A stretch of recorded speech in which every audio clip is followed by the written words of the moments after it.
Benvenuti in questo nuovo appuntamento del Ravenna Nightmare Film Festival 2020 Special Edition. Oggi sono in compagnia di Bertrand Mandico, l'enfant terrible del cinema francese, il nuovo cinema francese, quello che potremmo definire il cinema del sogno, un mondo cinematografico del tutto onirico di cui lui è tra i massimi esponenti. Mandico già vinse qui a Ravenna Nightmare l'anno scorso il premio della critica per il suo lungometraggio Les Garçons Sauvages. Il regista francese torna alla regia, ma questa volta con un mediometraggio, The Return of Tragedy, presentato nel corso dell'ultima edizione della Mostra del Cinema di Venezia nella sezione Orizzonti Shorts.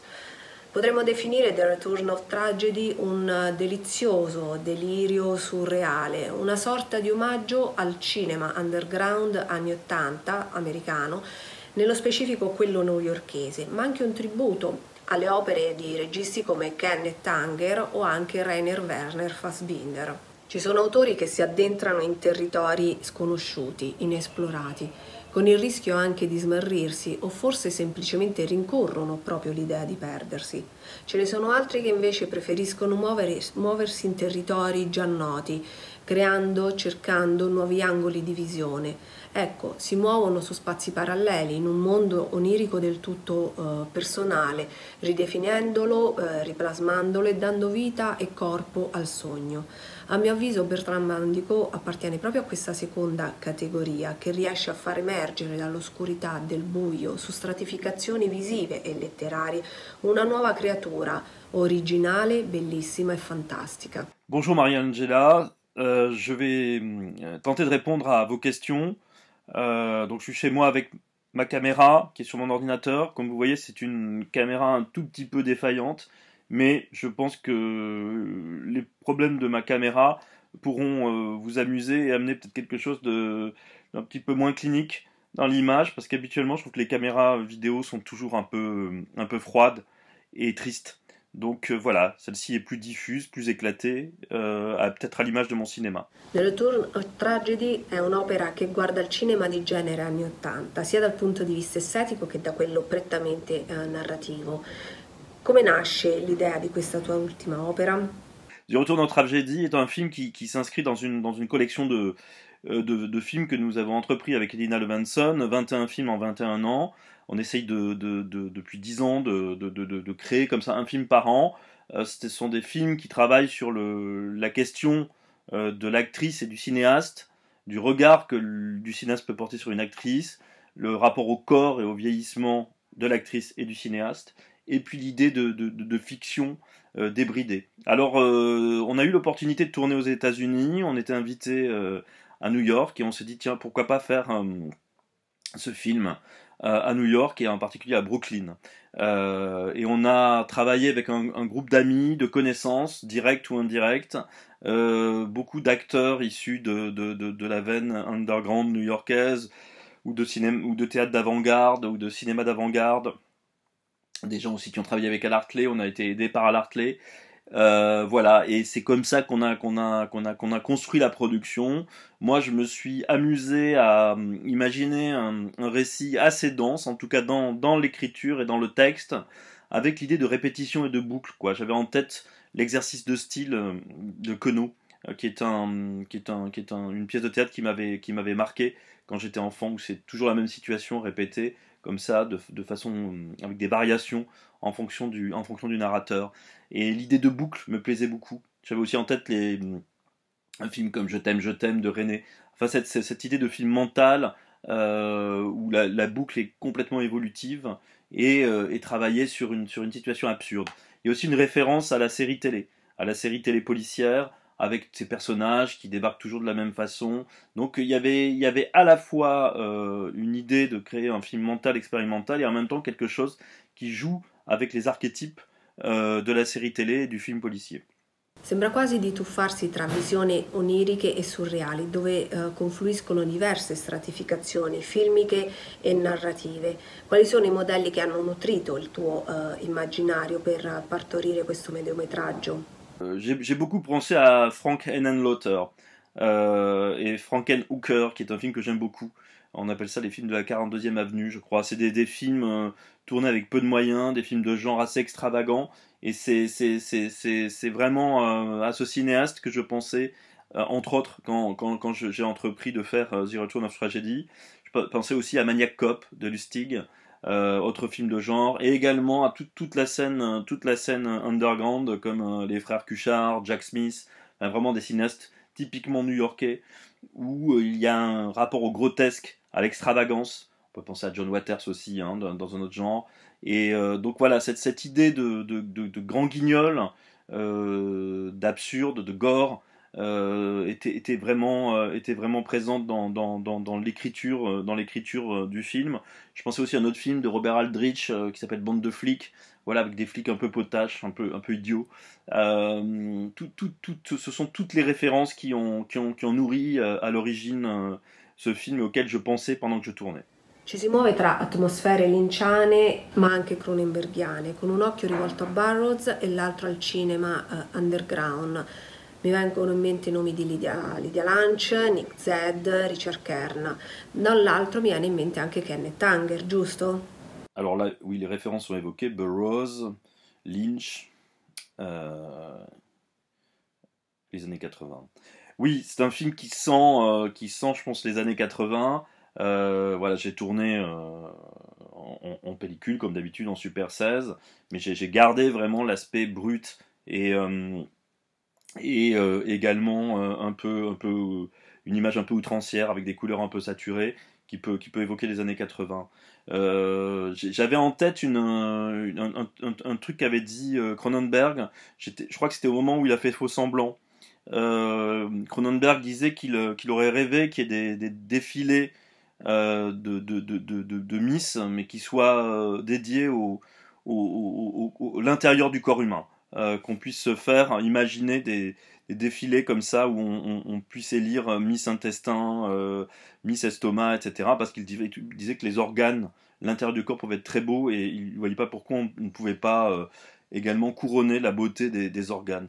Moi, j'étais marqué par des opérations que j'ai vues quand j'étais enfant. Quand j'étais assez jeune, ma tante qui était anesthésiste m'avait amené, j'avais 13 ans, pour voir des opérations. Enfin, c'est moi qui voulais à tout prix voir ça. M'avait amené pour assister à des opérations chirurgicales et j'étais complètement émerveillé par la beauté des corps, l'intérieur des ventres, les couleurs que j'ai pu voir. Donc ça a été un choc pour moi, un choc esthétique. Et je trouvais pas ça du tout macabre, je trouvais ça assez hallucinant. Et c'est vrai que je pense qu'il y a une réminiscence de cette expérience-là dans ce film, entre autres.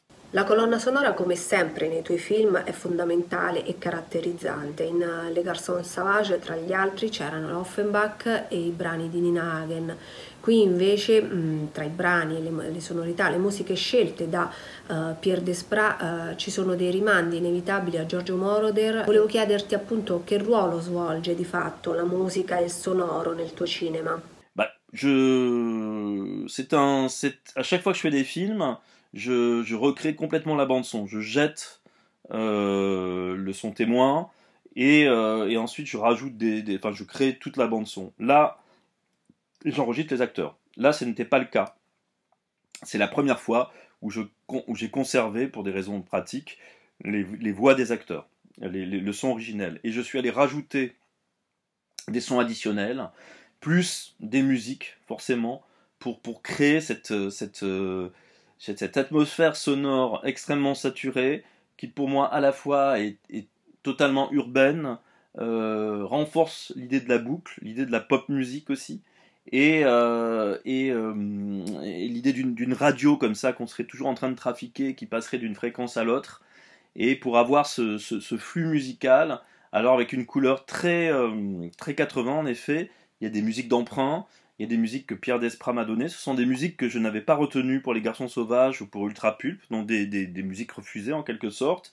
Et puis des musiques de Tsiriaka, qui est un ami artiste qui m'a passé la musique de fin. Enfin, bref, j'ai une constellation comme ça de musique électronique. Alors pour moi, c'était assez important d'avoir à la fois cette dimension mélancolique dans la musique électronique et en même temps cette dimension à la fois pop et racoleuse qui peut rappeler des génériques de certains polars ou films ou séries télé de policières avec un truc un peu efficace, un peu même parfois grossier. Donc voilà, je voulais vraiment pouvoir passer de l'un à l'autre, de la mélancolie planante à quelque chose de plus grotesque. Tra ironia, echi vintage e una spruzzata di sano gore anni 80, metaforicamente la bellezza è un qualcosa che deve essere tirata fuori, ecco, deve essere eviscerata per mostrarsi, giusto? Donc je pense que j'ai un peu répondu de Cronenberg et de mon rapport aux intestins. C'est vrai que le gore n'est pas ce que je préfère dans le cinéma. Enfin, en tout cas, je suis pas un adepte du cinéma gore, mais tout de même, hein, je trouve qu'il peut y avoir des moments de grâce extraordinaires dans le gore. Et souvent, j'ai trouvé que le gore rejoignait le burlesque. C'est-à-dire que dans le burlesque, il y a la violence du burlesque, les tartes à la crème, pour moi, dans le gore, sont remplacées par le sang. C'est-à-dire que je fais un parallèle entre les litres de sang qui sont déversés dans le gore et les tonnes de tartes à la crème qui sont jetées au visage des acteurs dans le burlesque, dans les origines du film burlesque. Donc je pense qu'il y a une dimension burlesque dans le gore, avec cette profusion de sang, de ketchup, en quelque sorte. On est passé de la crème au ketchup, et c'est ce qui m'intéresse beaucoup. Pour moi, le gore est lié à une forme de burlesque, et c'est vrai que moi j'aime bien que le burlesque glisse vers des moments romantiques et des moments beaucoup plus mélancoliques. Donc c'est ce que j'ai essayé de faire avec ce film. In The Return of Tragedy troviamo nelle vesti di un guru chiamato Kate Bush David Patrick Kelly, attore feticcio di Walter Hill ma che ha lavorato anche con David Lynch in Fuoco cammina con me e in Twin Peaks. Com'è stato lavorare con lui, incontrarlo sul set, com'è nato il vostro incontro e soprattutto perché Kate Bush? Et quand j'ai tourné le film, quand j'ai tourné The Return of Tragedy, j'étais en train de terminer Les Garçons Sauvages. Et David Patrick Kelly venait juste de terminer, lui, le tournage de Twin Peaks 3. Donc, à la fois, ils m'ont parlé, les épisodes commençaient déjà à passer, et en même temps, ils voulaient pas trop m'en parler. Et c'est vrai que David Patrick Kelly, pour moi, est une figure assez emblématique. Je le trouvais extrêmement marquant dans Twin Peaks. J'aime aussi son apparition dans Sailor et Lula, qui est assez bref mais assez étrange. Et puis bien sûr dans les films de Walter Hill, ou dans un film qui m'avait marqué enfant, dont j'ai oublié le titre, mais c'était un film qui se passait dans le monde des rêves, et c'était un personnage qui rentrait dans les rêves de quelqu'un et qui essayait de l'assassiner. Et bien sûr, c'était David Patrick Kelly qui faisait cet assassin, en tout cas cette personne qui rentrait dans les rêves de l'autre. Donc pour moi, c'est un acteur qui appartient vraiment à la galaxie lynchienne et puis à tout un courant de cinéma des années 80. Et ça me semblait important de le convoquer. En tout cas, j'ai eu l'opportunité, donc j'ai vraiment saisi cette opportunité-là. C'est un acteur de Richard Foreman. C'est comme ça qu'on a pu la voir, entre guillemets, puisqu'il y a beaucoup d'acteurs qui ont joué pour Richard Foreman, qui est un metteur en scène de théâtre d'avant-garde.